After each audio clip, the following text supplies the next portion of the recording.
इस वीडियो में हम बात करेंगे प्लेटो थ्योरी ऑफ एजुकेशन। जो प्लेटो ने एजुकेशन के ऊपर अपनी थ्योरी दी है वो क्या दी है, मींस एजुकेशन के ऊपर प्लेटो क्या बात करते हैं, उसके रिगार्डिंग उनका क्या कॉन्सेप्शन है, क्या थ्योरी है, या किस तरह की एजुकेशन होनी चाहिए, कि एजुकेशन का क्या रोल होता है और एजुकेशन किस तरह की उसका स्ट्रक्चर, मतलब उसका सारा कुछ हम इस वीडियो में समझेंगे। ठीक है, तो आइए स्टार्ट करें। तो फ्रेंड, जो अफलातून है जिसको हम प्लेटो कहते हैं, वो एजुकेशन को बड़ा इंपॉर्टेंट कंसीडर करते हैं। वो कहते हैं कि एजुकेशन मोस्ट इंपॉर्टेंट फंक्शन है स्टेट का, बहुत ही मतलब इंपॉर्टेंट फंक्शन है, इसके बगैर स्टेट नहीं चल सकती। तो वो कहते हैं कि बहुत ही जो है ना इंपॉर्टेंट फंक्शन प्ले करता है एजुकेशन। जो एजुकेशन का डिपार्टमेंट है वो बहुत इंपॉर्टेंट डिपार्टमेंट है स्टेट के अंदर। Education should be under the direct and strict rule of strict control of state. कि जो एजुकेशन है उस बहुत ही एक इम्पोर्टेंट डिपार्टमेंट है, और उस एजुकेशन का जो कंट्रोल है वो स्टेट के पास होना चाहिए। स्टेट एजुकेशन को कंट्रोल करे प्योरली तौर पे, और उसके पास उसका स्ट्रिक्ट कंट्रोल होना चाहिए, और डायरेक्ट कंट्रोल स्टेट के पास होना चाहिए। स्टेट जो है पूरे जो स्टेट के अंदर लोग रह रहे हैं उनके एजुकेशन के ऊपर फोकस करे और उनके ऊपर कंट्रोल रखे। ठीक हो गया। अब एजुकेशन का जो ऑब्जेक्टिव है अकॉर्डिंग टू प्लेटो, वो कहते हैं कि एजुकेशन का ऑब्जेक्टिव है गुडनेस, कि इससे लोगों के अंदर गुडनेस आए, अच्छाई आए, इससे लोगों के अंदर जस्टिस आएगी। अगर वो कहते हैं कि एजुकेशन आप अच्छे से इम्पार्ट करेंगे, लोगों के अंदर इनकलकेट करेंगे, इंस्टॉल करेंगे, तो उससे गुडनेस होगी, और गुडनेस से फिर ये होगा कि जस्टिस आएगी। एजुकेशन जस्टिस लेके आएगा, तो जस्टिस प्रमोट होगा, और इसके साथ इंडिविजुअल अपने आप को समझ पाएगा। Individual, it will help the individual to understand himself more better, कि इंसान जो है अपने आप को अच्छे से समझ पाएगा, अंडरस्टैंड कर पाएगा कि वो किस मकसद के लिए बना हुआ है। ठीक है, और एजुकेशन से योगा की जो सोसाइटी है उसको भी बेनिफिट होगा, वो सोसाइटी के लिए हारमोनियस होगा, सोसाइटी के लिए पॉजिटिव रोल प्ले करेगा, और सोसाइटी में कंट्रीब्यूशन देगा अपना। तो कहते हैं कि एजुकेशन बहुत ही इंपॉर्टेंट है, कि इससे आपकी सोसाइटी बनती है, जस्टिस आता है, गुडनेस आता है, ये सारी पॉजिटिव एट्रीब्यूट्स लेके आते हैं।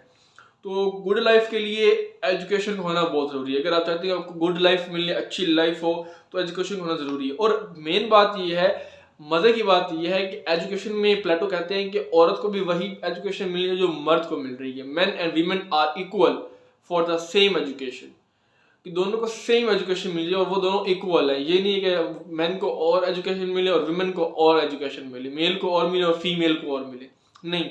वो कहते हैं दोनों को सेम एजुकेशन मिलनी चाहिए। ठीक है, सेम काइंड ऑफ एजुकेशन उनको मिले, ये उस पर बात करते हैं। अब हम आते हैं इसका स्ट्रक्चर का, कि एजुकेशन किस तरह की होगी, किस ख्याल की बात करते हैं, कौन सा जो है ना मतलब point of view theory education की। तो अब हम प्लेटोनिक सिस्टम ऑफ एजुकेशन की बात करते हैं, कि जो प्लेटो ने एजुकेशन का सिस्टम दिया वो क्या दिया है, उनके अकॉर्डिंग कौन सी जो है वो थ्योरी है, तो उसको समझते हैं। तो कहते हैं कि जो प्लेटोनिक एजुकेशन सिस्टम है वो प्रोग्रेसिव होता है और सिस्टमेटिक होता है। मतलब ऐसा नहीं है कि बिल्कुल चलता रहे आर्बिट्रेरली तौर पे या कोई ट्रेडिशनल तौर पे, नहीं। वो कहते हैं कि वो साइंटिफिक होता है और सिस्टमेटिक होता है। ठीक है, तो वो अब जो एजुकेशन है ना उसको दो पार्ट्स में डिवाइड करते हैं। एक है बेसिक पार्ट ऑफ एजुकेशन और एक है हायर पार्ट। बेसिक एजुकेशन और हायर एजुकेशन, एजुकेशन को दो उसकी डिवीजन कर देते हैं, कि वो कहते हैं कि जो वहाँ पे स्टेट के अंदर लोग रह रहे हैं उनको दो तरह की एजुकेशन मिलेगी, एक बेसिक होगी और एक हायर एजुकेशन होगी। अब वो जब बेसिक एजुकेशन की बात करते हैं, कि तो उसमें भी वो कहते हैं कि बेसिक एजुकेशन में भी 3 स्टेजेस हैं। 3 स्टेजेस को वो पास करेगा तो उसकी बेसिक एजुकेशन कंप्लीट होगी। अब वो 3 स्टेजेस कौन सी है, वो किसकी एजुकेशन की बात कर रहा है, फिर उसके बाद हम ये देखेंगे कि जो हायर एजुकेशन है उसमें वो कौन सी स्टेजेस की बात कर रहे हैं, कौन सी वो जो रिक्वायरमेंट्स वो किस तरह पूरी होती है उसको समझते हैं। तो बेसिक जो थी एजुकेशन में 3 स्टेजेस थी। पहले जो सब स्टेज है, फर्स्ट जो सब स्टेज है, जो बेसिक एजुकेशन की जो स्टेज है, वो बात करते हैं कि फर्स्ट स्टेज और जो सेकंड सब स्टेज और थर्ड सब स्टेज, उसमें बात करते हैं कि जो from birth to the age of 6, कि जब इंसान पैदा होता है और उसकी जब 6 साल तक उम्र होती है, 6 ईयर्स तक जो उसको जो एजुकेशन दी जाएगी वो उसका फर्स्ट सब स्टेज होगा। मतलब बेसिक एजुकेशन का जो पहला स्टेज है वो वहाँ पे उसका पूरा होगा, तो वहाँ उसको एजुकेशन दी जाएगी। ठीक है, इस स्टेज में जो गर्ल्स और बॉयज़ हैं उनको लैंग्वेज, जिस लैंग्वेज में वो समझ सकते हैं, जो उनकी लैंग्वेज है अपनी नेटिव, उसी लैंग्वेज में उनको समझाया जाएगा।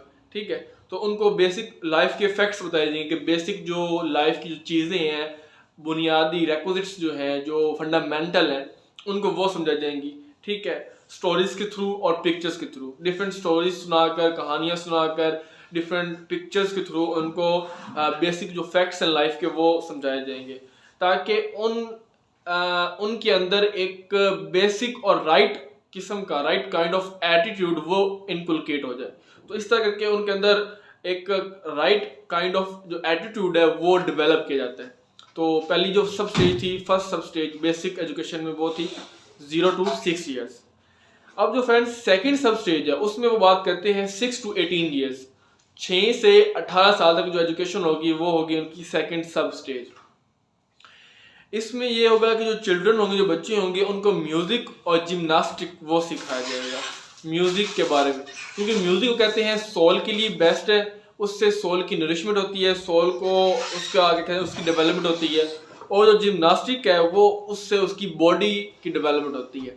तो सोल और बॉडी को वो इस तरह रिलेट करते हैं म्यूजिक के साथ और जिम्नास्टिक्स के साथ। जिम्नास्टिक्स जो है वो उनकी फिजिकल हेल्थ और फिजिकल जो उनकी बॉडी है उनकी डेवलपमेंट होगी। नेक्स्ट फ्रेंड जो बात करते हैं थर्ड सब स्टेज में, वो है 18 to 20 ईयर्स।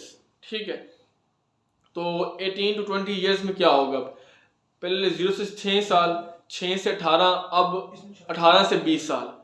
तो 18 से 20 साल वो कहते हैं वो जो एजुकेशन होगी वो होगी मिलिट्री की, मेन और वुमेन को जो है मिलिट्री ट्रेनिंग वो दी जाएगी, वो उनके लिए कंपलसरी होगी। ठीक हो गया, कि ताकि जो स्टेट है उसके अंदर जो लोग रह रहे हैं वो अपने नेशनल डिफेंस को कर सकें और प्रोटेक्ट कर सकें, नेशनल डिफेंस, अपने नेशन को डिफेंड कर सकें और अपने स्टेट को प्रोटेक्ट कर सकें, कोई भी इवल्स हो, कोई भी इन्वेजन हो उससे। तो ये उसकी बात करते हैं।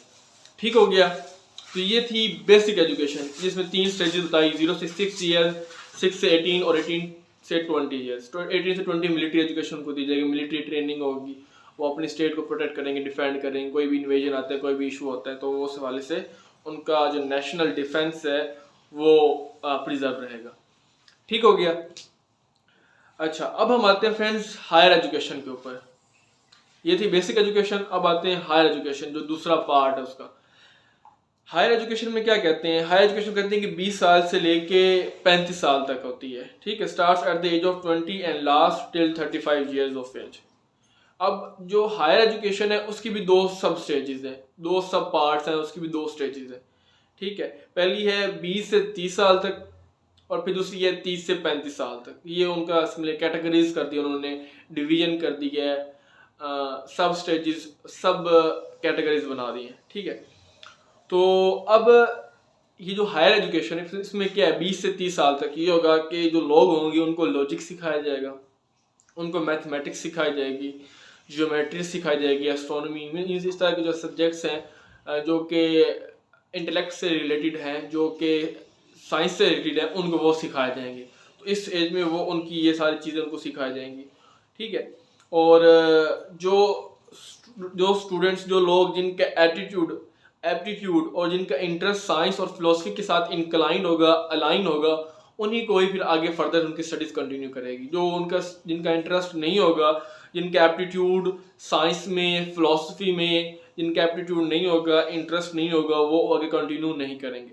तो जो इन पे स्टक रहेंगे, जो उनका इंटरेस्ट होगा, उनको फिर फर्दर हायर स्टडीज़ में ले जाया जाएगा। तो इस कहते हैं कि जो 20 से 30 साल की जो एजुकेशन है जिसमें ये सारे सब्जेक्ट साइंस के पढ़ाए जा रहे हैं, फिलोसफी के सब्जेक्ट्स पढ़ाए जा रहे हैं, तो इससे लोगों के अंदर विजडम और इंटेलेक्ट पैदा होगा, वो लोग वाइज होंगे और इंटेलिजेंट होंगे, इंटेलेक्चुअल होंगे। तो इस तरह ये बेनिफिट होगा। अब जब वो 20 से 30 साल तक इन सब कुछ पढ़ा दिया जाएगा 20 से 30 ईयर्स तक, फिर वहाँ पे एक उनका टेस्ट होगा, उनका एक टेस्ट कंडक्ट किया जाएगा कि जो उन्होंने पढ़ा है, जो लर्न की है, जो उनकी अंडरस्टैंडिंग बनी है, जो लर्निंग हमने कराई है, जो टीचिंग की है, जो ट्यूटरिंग हुई है उनकी, उसका क्या आउटपुट है। तो 30 ईयर्स में जब वो हो जाएंगी, 30 ईयर्स की एज में उनका टेस्ट होगा। ठीक है, और जो टेस्ट वो पास कर लेंगे वो फिर फर्दर आगे सब स्टेज में जाएंगे। जो 30 से 35 ईयर्स का जो था एक पार्ट था, एक कंपोनेंट था, एक वो सब स्टेज थी। तो वहाँ पर उनका टेस्ट होगा, जो टेस्ट क्लियर कर लेंगे वो फिर आगे जाएंगे और उनको फिर 35 ईयर्स तक उनको फिर ट्रेनिंग होगी, उनकी एजुकेशन चलती रहेगी, उनको पढ़ाया जाएगा। ठीक हो गया। और जब वो जो 30 साल तक जब वो 20 से 30 साल तक उनकी ट्रेनिंग होगी और जो टेस्ट पास कर लिए 30 साल तक, अब वो कंटिन्यू करेंगे 30 से 35। अब उसमें क्या होगा कि उनको डाई इलेक्ट्रिक्स सिखाया जाएगा।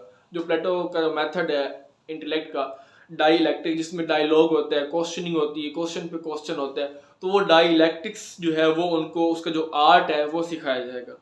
ठीक है। और जो स्टूडेंट्स उसको सीखेंगे, जो अच्छे होंगे, उनकी फिर एजुकेशन को उनको फिर 50 ईयर्स तक, 35 से फिर 35 तक उनकी खत्म हो गई ना सारी, जो जो एजुकेशन सिस्टम था वो आगे कंटिन्यू कर रहा है कि जो फिलोसफर किंग बनेंगे।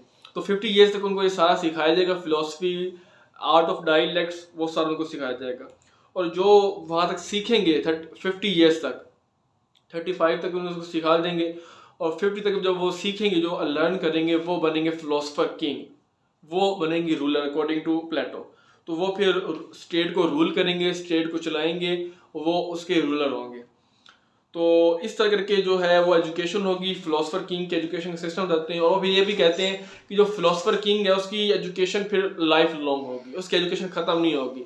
जब तक उसकी डेथ नहीं होगी तब तक उसकी एजुकेशन चलती रहेगी, वो एजुकेशन लेता रहेगा। लेकिन ये उन्होंने बेसिक क्राइटेरिया बता दिया है, बेसिक एजुकेशन में और हाई एजुकेशन में कैटेगराइज करके फिर उसके पार्ट्स बनाए, इसके भी फर्दर सब पार्ट्स बनाए। जो 35 ईयर्स तक स्टक रहता है, जो लर्न करता रहता है, जो पार्ट्स को पास करता रहता है, टेस्ट को, गिवन टेस्ट को, तो वो आगे जाके फिलोसफर रूलर बनता है। जो नहीं कर पाता वो फिर बाद मिलिट्री में जाता है, सोल्जर्स में जाते हैं, और जो शुरू में होते हैं वो तो होते ही वर्किंग क्लास है। मीन्स 20 ईयर्स तक जो नहीं कर पाते वो वर्किंग क्लास में जाते हैं। फिर 20 ईयर्स के बाद 35 ईयर्स तक जो होते हैं लोग, जो 35 ईयर्स आगे नहीं जा पाते, वो सोल्जर्स में जाते हैं। और 35 ईयर्स के बाद जो 50 ईयर्स तक जो बनता है टाइम पीरियड, वहाँ तक जो लोग सक्सेसफुल हो जाते हैं, सक्सीड कर जाते हैं, वो बनते हैं फिलोसफर किंग। तो एंड पे फिर इस तरह फिलोसफर किंग की सिलेक्शन होती है अकॉर्डिंग टू प्लेटो। और जो फिलोसफर किंग होता है वो फिर स्टेट को रूल करता है और स्टेट की सारी जो एडमिनिस्ट्रेशन है उसको देखता है।